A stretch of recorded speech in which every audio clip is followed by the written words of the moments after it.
आज हम लोग का बीकॉम सेमेस्टर 5th सेम का टैक्स का फर्स्ट क्लास है, टैक्सेशन का। इस बार का टैक्सेशन में दो टैक्स रहेगा। एक है डायरेक्ट टैक्स जो आप लोग पहले ही 4th सेम में किया हुआ है डायरेक्ट टैक्स, और रहेगा इनडायरेक्ट टैक्स। इनडायरेक्ट टैक्स मतलब GST.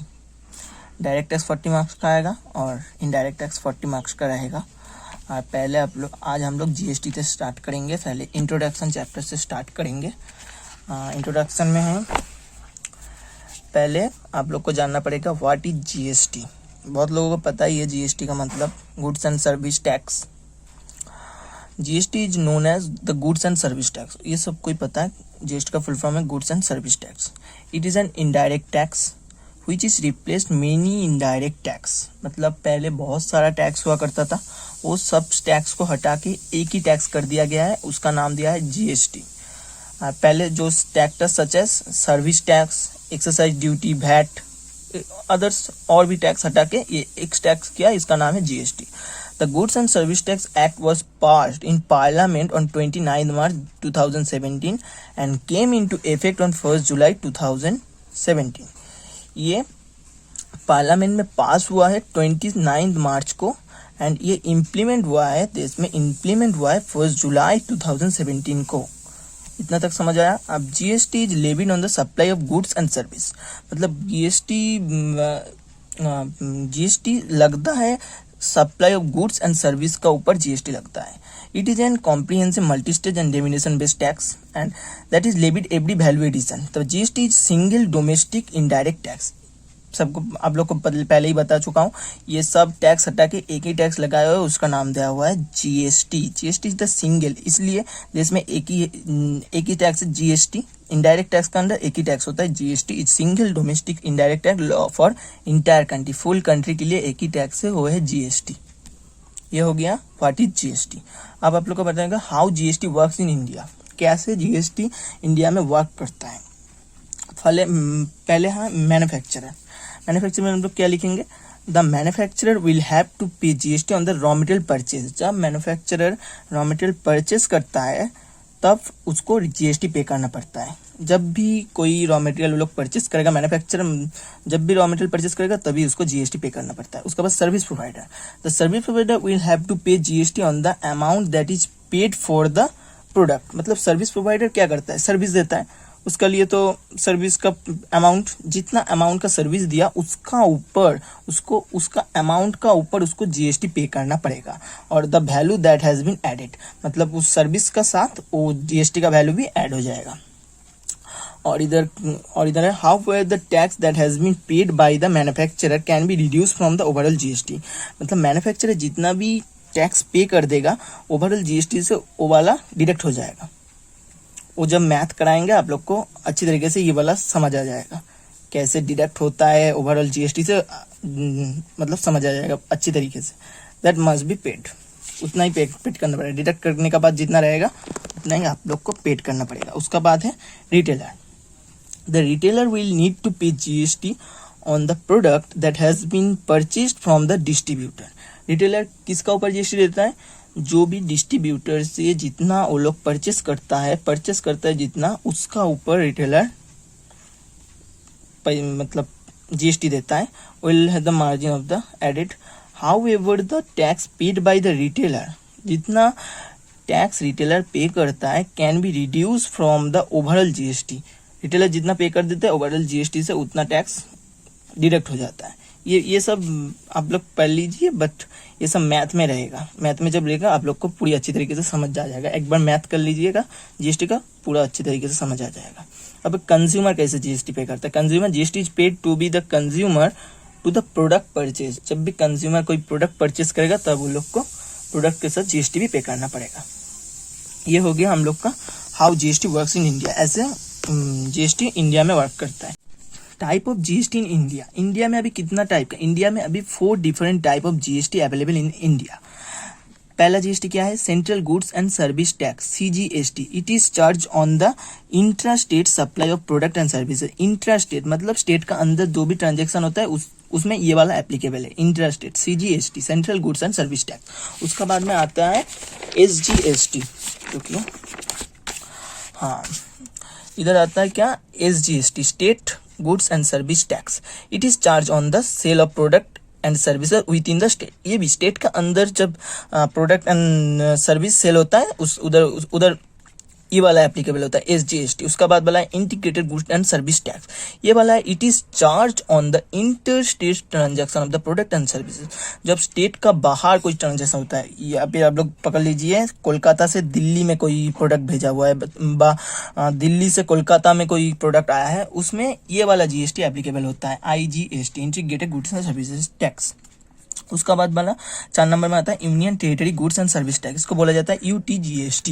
It is levied on the supply of goods and services in the union territory like Andaman Nicobar द्वीपपुंज। जब कोई भी इंडियन टेरिटरी का अंदर कोई भी प्रोडक्ट व सर्विसेज बिकता है, व सेल होता है, बाई होता है, तब ये वाला GST एप्लीकेबल होता है। यूनियन टेरिटरी का अंदर होगा जब, तभी ये वाला एप्लीकेबल होगा। उसका बाद आती है एडवांटेजेस ऑफ GST। एडवांटेजेस क्या है GST का? पहला एडवांटेज है फ्यूअर कॉम्प्लिकेशन।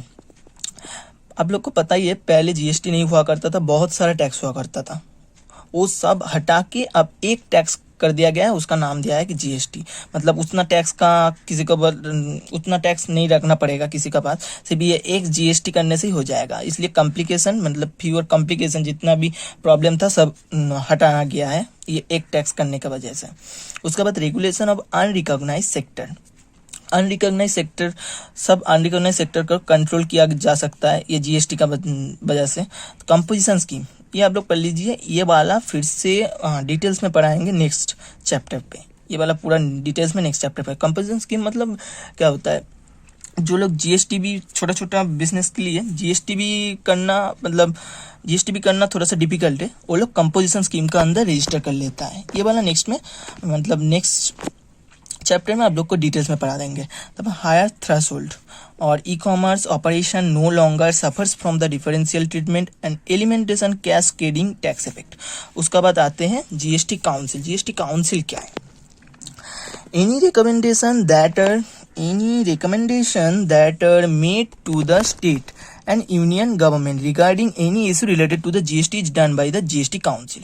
क्या बोला गया है इधर? any recommendation that are made, any recommendation जो भी मतलब स्टेट और यूनियन टेरिटरी स्टेट और यूनियन टेरिटरी का गवर्नमेंट बना रहा है, जो भी रिकमेंडेशन ये लोग बना रहा है, एनी इशू रिलेटेड, जो भी GST रिलेटेड जो भी इशू है वो डन बाय GST काउंसिल, वो सब इशू को सॉल्व करता है। GST काउंसिल का काम क्या है? मतलब स्टेट एंड यूनियन टेरिटरी का अंदर GST रिलेटेड जो भी प्रॉब्लम आता है वो सब प्रॉब्लम का सॉल्व करता है GST council. The GST council का चेयरमैन कौन है? The chairman of the GST council is union finance minister. Other member of the GST council are the state minister of revenue और फिनांस। मतलब state का revenue और finance minister ही होगा GST council का, मतलब GST काउंसिल का ये चेयरमैन, फिनांसर ऑल स्टेट का। तो goods and service tax network, ये वाला क्या है? Goods and service tax network. GSTN is the GSTN मतलब क्या है? GSTN is the goods and service tax network which is the responsible for the managing IT system concerning GST portal. ये इसका काम क्या है? GST टैक्स नेटवर्क का काम क्या है? GST पोर्टल में IT सिस्टम को मैनेज करता है। ये GST काउंसिल और GST पोर्टल IT सिस्टम में मैनेज करता है, IT सिस्टम को मैनेज करता है। GST पोर्टल में IT सिस्टम को मैनेज करना किसका काम है? GSTN का, goods and service tax network का काम क्या है? GST पोर्टल में मैनेज करना, IT सिस्टम को मैनेज करना, GSTN का काम है। उसका बाद आते हैं नेक्स्ट क्वेश्चन में, क्या है? GST slab. आप लोग को पता ही है सब प्रोडक्ट के लिए अलग, मतलब सब प्रोडक्ट के लिए डिफरेंट GST का परसेंटेज है, GST का रेट अलग अलग है। ऐसे ही 5 स्लैब इंडिया में 5 स्लैब अवेलेबल है। पहला क्या है? 0% स्लैब, उसका बाद 5% स्लैब, उसका बाद 12% slab, 18% slab and 28% slab available है। तो अवेलेबिलिटी, सेम स्टेट का अंदर ट्रांजैक्शन होगा तो क्या क्या GST देना पड़ेगा? CGST आप लोग को देना पड़ेगा एंड SGST। जब यूनियन टेरिटरी का अंदर आप लोग का कोई ट्रांजैक्शन होगा तब देना पड़ेगा आपको CGST एंड UTGST। CGST सब तरफ देना पड़ेगा क्योंकि CGST central goods and service tax central को हर समय आपको हर ट्रांजैक्शन में आपको पे करना पड़ेगा, वो स्टेट में ही हो या यूनियन टेरिटरी में ही हो, आपको सेंट्रल को पे करना पड़ेगा। सेंट्रल हर तरफ लेगा ही लेगा। उसका बाद आता है 9 number question, expected from GST, exempted from GST. GST से कौन कौन चीज़ को अभी चीज जीएसटी उसका ऊपर नहीं एप्लीकेबल नहीं है, वो क्या है, petrol, gas, electricity and wine, ये चारों का ऊपर जीएसटी एप्लीकेबल नहीं है, मतलब इधर जीएसटी देना नहीं पड़ता है, इधर जीएसटी नहीं देना पड़ता। उसका बाद जीएसटी इन, मतलब GST identification number consist of the 15 digit, GST identification number consist of the 15 digit, ये जीएसटी आइडेंटिफिकेशन नंबर 15 डिजिट का होता है। इधर फर्स्ट 2 डिजिट क्या रहता है, आपका स्टेट का एक कोड, फर्स्ट 2 डिजिट होगा स्टेट का कोड, और नेक्स्ट 10 डिजिट क्या होगा, पैन नंबर, मतलब जो भी पर्सन जीएसटी के लिए अप्लाई कर रहा है उसका 10 डिजिट का पैन नंबर, नेक्स्ट 10 कोड होगा, और last 3 are the personal code, last 3 code होगा पर्सनल कोड, टोटल मिलाकर 15 डिजिट का जीएसटी नंबर रहता है।